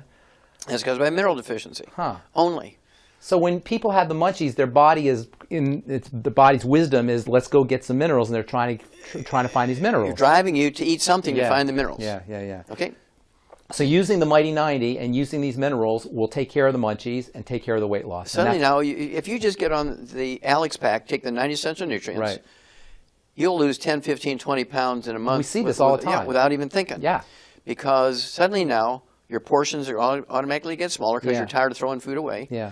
And you're not going to eat between meals. You'll take some snacks and think, I don't even know why I took this. I'm not even really that hungry, but out of habit, you're doing it. And it doesn't take you long to figure out I don't need to do this anymore. So dieting isn't even hard. Once you get the nutrients that you need. I wouldn't even use that term. Yeah. What I would do is talk about portion control as opposed to dieting. Right. Because you don't even have to think about portion control because when the pica and the munchies goes away, portion control is just sort of self-regulating, right? Now, to speed it up, we actually have what we call the Slender FX Weight Management System, which has a meal replacer in it, which is 80 calories and no sugar. So it's great for diabetics who need to lose weight. It's only 80 calories. You could have 2 of those meals a day. I like to throw in a couple of eggs and make it with water. You're only going to get like a 250 calorie meal. So 2 of those is 500 calories. You're going to have a 300 or 500 calorie meal. You're down below 1,000 calories. And you have all your nutrients. You have all your nutrients, right? Because you're still going to take your 90 essential nutrients. You're going to take your Alex pack. Even though you've cut your calories, your portion control is way down here. But you're still taking your 90 essential nutrients, and you're going to lose weight. We see it all the time. In fact, that's the most dramatic example of how powerful this stuff is the weight loss. Yes. And the weight loss shouldn't even necessarily be the target of what you're looking for. That's like It just happens. It just happens. Yes. It happens on its own. Now, if somebody needs to lose 25, 50, 75, 100 pounds or more, then we throw in what we call ASAP. I like to add ASAP. Yeah. ASAP is an acronym for as slim as possible. Right. But I like to say ASAP because it's as slim as possible as soon as possible. Yeah, now, exactly. And so what I like to do, if you need to lose 50 pounds or less, you put 1 dropper full under your tongue of this liquid. What it is, it's amino acids, which is the raw material for your pituitary to make certain hormones. Like growth hormone. No, like HC. Oh, okay, all right. Yeah. And so, don't tell anybody. I won't say anything about that. It's a very important hormone, though. Yeah, and so instead of going and getting prescription injections, right, you do this yourself. Right. And you're going to lose, you know, a quarter of a pound, half a pound, 2 pounds a day, depending on how you are with that portion control piece, right? And just like you said, Aaron lost 100 pounds. We have thousands of people every month. I see it. It's amazing. Yep. It's absolutely amazing. And I see it around the world. People are just, this product's going around the world now. Yeah. And but they're adding years to their life. They're decreasing the likelihood of arthritis and degenerative diseases and cancer, God forbid. And cancer, heart disease. All of that. Absolutely. Yeah. And it's a combination of the 90 essential nutrients. The Alex Pack is a combination of the super juices that's in the BTT, the Beyond Tangerine, 115 super juices, antioxidants fending off the bad guys. Magnesium. Well, it's all in there. Yeah. Well, the OsteoFX Plus, we haven't even talked about that one. That's a wonderful product. Well, it's part of the Alex Pack. Yeah, yeah. It's all in there. And so at any rate, obesity goes away very quickly. But when you say, right now they're predicting 50% obesity by the year 2030, that tells you that they don't know what to do. Because if they knew what to do, they'd say, okay, right now we're 36% obesity. But it'll be Here's less. what we do. Yeah. And by 2030, it's going to be 20%. They don't know what to do. They have no earthly idea because their theory has failed them. Yeah. And they cannot believe it's a disease of deficiency. In their little pea brains, they cannot believe that it's a disease of deficiency. Well, they're still operating that steam engine mentality where you put the coal in and you get a fire, and they don't understand that the body's not a steam engine. There's a whole, it's a metabolic system. It's a chemistry system. Okay, now, the spin-off of that, of course, they say that people who are obese, they have a higher rate of diabetes. Yep. That's his sort of cousin disease here. Right. They run together, but not all the time. You can have people who are obese that don't have diabetes, but they do tend to run together. And we've known for 70 years that diabetes, type 2 diabetes, which makes up 98% of the diabetic population, is a simple mineral deficiency disease again. It's not genetic in any way, shape, or form. Right. It is not genetic in any way, shape, or form, for emphasis, right? Right. It is a simple mineral deficiency disease. And I have to tell you this story. You'll appreciate this, pharmacist man. There's a fellow out there by the name of Jerry Murphy. He's an owner of one of the largest, I think it's the third largest medical laboratory in America. He services 7,000 hospitals and tens of thousands of doctors' private offices every day with his medical laboratory. This guy's got 3 PhDs. Like a diagnostic? Oh, diagnostic laboratories. Yeah, they take specimens and send them to the laboratory. They send the results back to the doctor, right? I mean, this guy has 3 literally, he has 3 PhDs. He doesn't have in diabetes. Medical. Oh, yeah. He had terrible brittle diabetes. I mean, his blood sugar is off the chart, even with injectable insulin. And he knows about all this stuff. Well, he has access to the finest endocrinologists, the cutting edge of research on what you do for diabetes, all the drugs. I mean, he knows everything about diabetes the medical system knows. Well, a mutual friend introduces us. And because I've been talking about diabetes for 25, 30 years, right? And so I said, well, yes, sir, I can help you. I can get your A1C hemoglobin down below 5 within a couple of months. I can get your blood sugar down below 100 without medication. You'll be an ex-diabetic. And he looks at me like, oh, yeah, right. Right. He says, who are you? So I had to introduce myself a little bit. He said, well, I don't believe you. So tell you what, give me a test. I mean, give it a try. You have everything to gain, nothing to lose. You're not being successful at what you're doing. He said, okay, I'll give you 90 days, Wallach. He says, if you can get my A1C hemoglobin down from 8.9 down below 5 within 90 days, if you can get my blood sugar consistently down below 100 without medication within 90 days, I'll be your best friend. Wow. I'll fly around my jet plane. I will show up spontaneously at meetings you won't even know. I'll just appear and give my testimony. I will brag about you. I will put every one of my employees on your program, and I'll stop all my insurance. And you knew you could do it. You knew you I was self-insured. Well, I've been doing it every day for 35 years. And so he says, but I'll tell you what, if you fail, if in 90 days you haven't gotten rid of my diabetes, I will hire somebody whose only job is to go around every place where you're going to give a talk and tell everybody in the newspapers and be interviewed and tell everybody what a quack you are. Right. I said, okay, Jerry, let's do it. Let's go for it. And he was kind of shocked that I didn't want to negotiate, right, and equivocate. Right. I said, let's do it. Well, to make a long story short, in 2 months' time, following exactly what I told him to do, and he was very good, he was impeccable in doing exactly what I told him, his A1C hemoglobin dropped from 8.9 down to 4.3, and his blood sugar went down to 62 without medication. That's amazing. And you know what? It's the way you put it and the way you frame it, it's easy. It's easy. And I want everybody to understand this is easy. If you have diabetes, if you have a blood sugar problem, and you've been told you're going to be on insulin the rest of your life and you're going to be on drugs the rest of your life, this is easy because it's a metabolic problem. And once you change your body's chemistry, it can't help but follow. Now, that gets us to what my personal favorite product, and we all have our favorite products, but my personal favorite product is the Sweeties. Yes. And that's because That's the secret sauce. that's the secret sauce, right? For It's the type 2 diabetes. The chromium and the vanadium, and these two minerals are so amazing for blood sugar. Real quick, if you could just tell the listeners a little bit about chromium especially, but a little bit about vanadium. Well, these two minerals have been known, again, for 70 years to support your body's ability to metabolize carbohydrates and fats and sugars at the cellular level, support healthy blood sugar by sensitizing your cell membranes to insulin. That's what they do. They're sort of the cofactor necessary so your cell wall can recognize insulin, Right. so it can speak the language of insulin.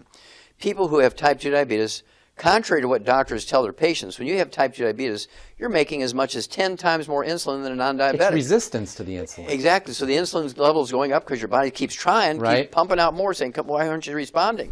Well, that's because you're missing that key. It's kind of like the combination on a combination lock.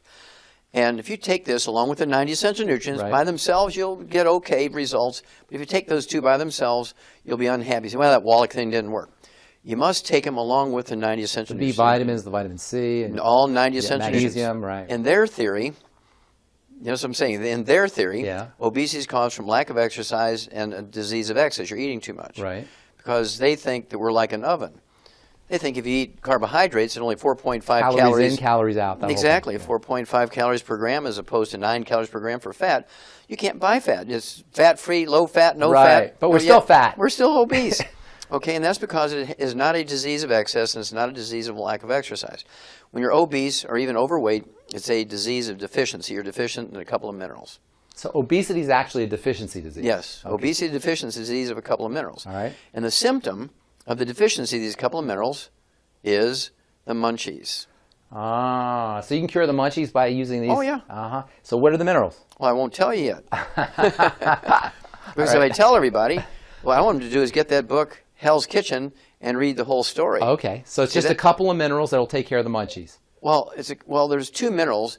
If you have those deficiency of those two minerals, you're going to be one of these people who weigh 600, 800, 1,200 pounds. But any mineral deficiency, not vitamin, you can be deficient in all the vitamins you want, and you won't gain weight. Huh, it's mineral deficiency. It's a mineral deficiency. In horses, it's called cribbing. They chew on the fence. Right. How about pica? Is that what pica is? Pica. Pica, yeah. Mhm. And little kids will eat dirt and stuff Lead like that. paint. Mhm. Yep. Yeah. That's because of a mineral deficiency. Huh. Only. So when people have the munchies, their body is the body's wisdom is let's go get some minerals, and they're trying to find these minerals. Driving you to eat something to find the minerals. Yeah. Okay. So using the Mighty 90 and using these minerals will take care of the munchies and take care of the weight loss. Suddenly now, if you just get on the Alex pack, take the 90 essential nutrients, Right. you'll lose 10, 15, 20 pounds in a month. We see this all the time. Yeah, without even thinking. Yeah. Because suddenly now, your portions are automatically get smaller because Yeah. you're tired of throwing food away. Yeah. And you're not going to eat between meals. You'll take some snacks and think, I don't even know why I took this. I'm not even really that hungry, but out of habit, you're doing it. And it doesn't take you long to figure out I don't need to do this anymore. So dieting isn't even hard. Once you get the nutrients that you need. I wouldn't even use that term. Yeah. What I would do is talk about portion control as opposed to dieting. Right. Because you don't even have to think about portion control because when the pica and the munchies goes away, portion control is just Yeah. sort of self-regulating, right? Now, to speed it up, we actually have what we call the Slender FX Weight Management System, which has a meal replacer in it, which is 80 calories and no sugar, so it's great for diabetics who need to lose weight. It's only 80 calories. You could have 2 of those meals a day. I like to throw in a couple of eggs and make it with water. You're only going to get like a 250 calorie meal, so 2 of those is 500 calories. You're going to have a 300 or 500 calorie meal. You're down below 1,000 calories. And you have all your nutrients. You have all your nutrients, right? Because you're still going to take your 90 essential Right. nutrients. You're going to take your Alex pack, even though you've cut your calories, your portion control is way down here, but you're still taking your 90 essential nutrients, and you're going to lose weight. We see it all the time. In fact, that's the most dramatic example of how powerful this stuff is the weight loss. Yes. And the weight loss shouldn't even necessarily be the target of what you're looking for. That's like It just happens. It just happens. Yes. It happens on its own. Now, if somebody needs to lose 25, 50, 75, 100 pounds or more, then we throw in what we call ASAP. I like to add ASAP. Yeah. ASAP is an acronym for as slim as possible. Right. But I like to say ASAP because it's as slim as possible, as Now. soon as possible. Yeah. Now, exactly. And so what I like to do, if you need to lose 50 pounds or less, you put 1 dropper full under your tongue of this liquid, which it is, it's amino acids, which is the raw material for your pituitary to make certain hormones. Like growth hormone. No, like HC. Oh, okay, all right, all right. Yeah. And so, don't tell anybody. I won't say anything about that. It's a very important hormone, though. Yeah. And so, instead of going and getting prescription injections, Right. you do this yourself. Right. And you're going to lose, you know, a quarter of a pound, half a pound, 2 pounds a day, depending on how you are with that portion control piece, right? And just like you said, Aaron lost 100 pounds. We have thousands of people every month. I see it. It's amazing. Yeah. It's absolutely amazing. And I see it around the world. People are just, this product's going around the world now. Yeah. And you take... But they're adding years to their life. They're decreasing the likelihood of arthritis and degenerative diseases and cancer, God forbid. And cancer, heart disease. All of that. Absolutely. Yeah. And it's a combination of the 90 essential nutrients, the Alex Pack. It's a combination of the super juices that's in the BTT, the Beyond Tangerine, 115 super juices, antioxidants fending off the bad guys. Magnesium. Well, it's all in there. Yeah. Well, the It's Osteo FX Plus, we haven't even talked about that one. That's a wonderful Well, it's product. part of the Alex Pack. Yeah, yeah. It's all in there. And so at any rate, obesity goes away very quickly. But when you say, right now they're predicting 50% obesity by the year 2030, that tells you that they don't know what to do. Because if they knew what to do, they'd say, okay, right now we're 36% obesity. But it'll be Here's less. what we do. Yeah. And by 2030, it's going to be 20%. They don't know what to do. They have no earthly idea because their theory has failed them. Yeah. And they cannot believe it's a disease of deficiency. In their little pea brains, they cannot believe that it's a disease of deficiency. Well, they're still operating that steam engine mentality where you put the coal in and you get a fire, and they don't understand that the body's not a steam engine. There's a whole, it's a metabolic system. It's a chemistry system. Okay, now, the spin-off of that, of course, they say that people who are obese, they have a higher rate of diabetes. Yep. That's a sort of cousin disease here. Right. They run together, but not all the time. You can have people who are obese don't have diabetes, but they do tend to run together. And we've known for 70 years that diabetes, type 2 diabetes, which makes up 98% of the diabetic population, is a simple mineral deficiency disease again. It's not genetic in any way, shape, or form. Right. It is not genetic in any way, shape, or form, for emphasis, right? Right. It is a simple mineral deficiency disease. And I have to tell you this story. You'll appreciate this, pharmacist, man. There's a fellow out there by the name of Jerry Murphy. He's an owner of one of the largest, I think it's the third largest medical laboratory in America. He services 7,000 hospitals and tens of thousands of doctors' private offices every day with his medical laboratory. This guy's got 3 PhDs. Like a diagnostic? Oh, diagnostic laboratories. Yeah, they take specimens and send them to the laboratory. They send the results back to the doctor, right? I mean, this guy has 3 literally, he has 3 PhDs. He doesn't have in diabetes. Medical. Oh, yeah. He had terrible brittle diabetes. I mean, his blood sugar is off the chart, even with injectable insulin. And he knows about all this stuff. Well, he has access to the finest endocrinologists, the cutting edge of research on what you do for diabetes, all the drugs. I mean, he knows everything about diabetes the medical system knows. Well, a mutual friend introduces us. And because I've been talking about diabetes for 25, 30 years, right? And so I said, well, yes, sir, I can help you. I can get your A1C hemoglobin down below 5 within a couple of months. I can get your blood sugar down below 100 without medication. You'll be an ex-diabetic. And he looks at me like, oh, yeah, right. Right. He says, who are you? So I had to introduce myself a little bit. He said, well, I don't believe you. So tell you what, give me a test. I mean, give it a try. You have everything to gain, nothing to lose. You're not being successful at what you're doing. He said, okay, I'll give you 90 days, Wallach. He says, if you can get my A1C hemoglobin down from 8.9 down below 5 within 90 days, if you can get my blood sugar consistently down below 100 without medication within 90 days, I'll be your best friend. Wow. I'll fly around my jet plane. I will show up spontaneous at meetings you won't even know. I'll just appear and give my testimony. I will brag about you. I will put every one of my employees on your program, and I'll stop all my insurance. And you knew you could do it. You knew you could. I was self-insured. Well, I've been doing it every day for 35 years.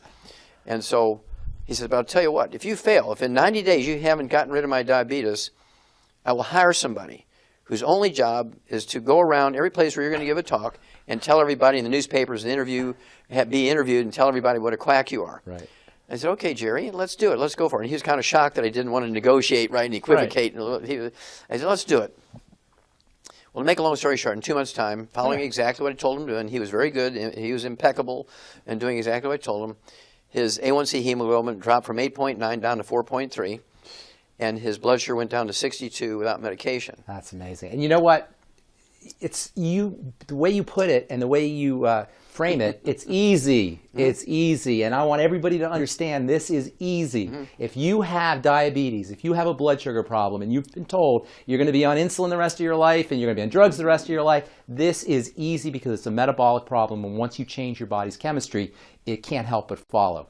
Now, that gets us to my personal favorite product. And, you know, we all have our favorite products, but my personal favorite product is the Sweeties. Yes. And that's because... That's the secret sauce. That's the secret sauce, right? For type 2 diabetes. The chromium and the vanadium. And these two minerals are so amazing for blood sugar. Real quick, if you could just tell the listeners a little bit about chromium especially, but a little bit about vanadium. Well, these two minerals have been known, again, for 70 years to support your body's ability to metabolize carbohydrates and fats and sugars at the cellular level, support healthy blood sugar, by sensitizing your cell membranes to insulin. That's what they do. They're sort of the cofactor necessary so your cell wall can recognize insulin, right. So it can speak the language of insulin. People who have type 2 diabetes, contrary to what doctors tell their patients, when you have type 2 diabetes, you're making as much as 10 times more insulin than a non-diabetic. It's resistance to the insulin. Exactly. So the insulin level is going up because your body keeps trying, right. keeps pumping out more, saying, why aren't you responding? Well, that's because you're missing that key. It's kind of like the combination on a combination lock. And if you take this along with the 90 essential nutrients, right. by themselves you'll get okay results. But if you take those two by themselves, you'll be unhappy. You say, well, that Wallach thing didn't work. You must take them along with the 90 essential nutrients. The B vitamins, the vitamin C. And all 90 essential magnesium, nutrients. Right. All the amino acids, everything. You cannot do it in an isolated way. That's right. Okay? I don't want people to get the impression they can just take those two minerals and their diabetes is going to win. No.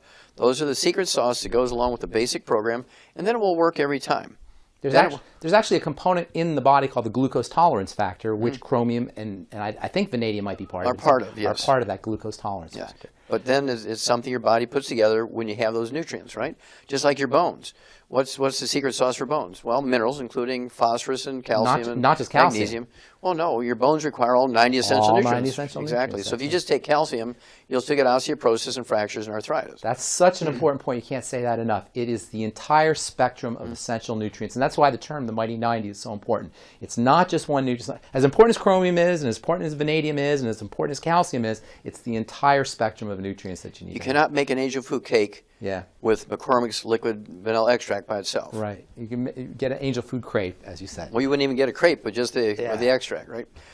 But we can make a town diabetes-free in 60 days. Isn't that amazing? Diabetes is probably one of the easiest things to reverse. And you know what's interesting is you could be a hero so fast when you get people like this guy you're talking about, Jerry.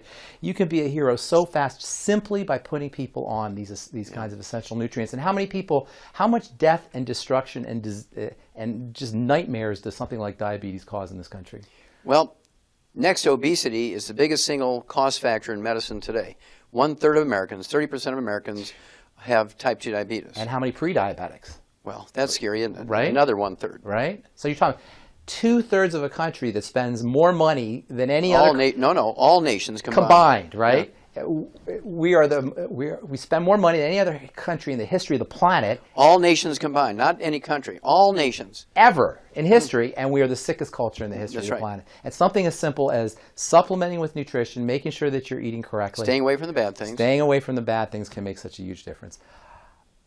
It's been such an honor to talk to you. I can't even tell you, Doc. Well, thank you so much. Thank you for, not just for me, but thank you on behalf of everybody that you've touched and everybody whose lives you've improved, everybody whose lives you've changed.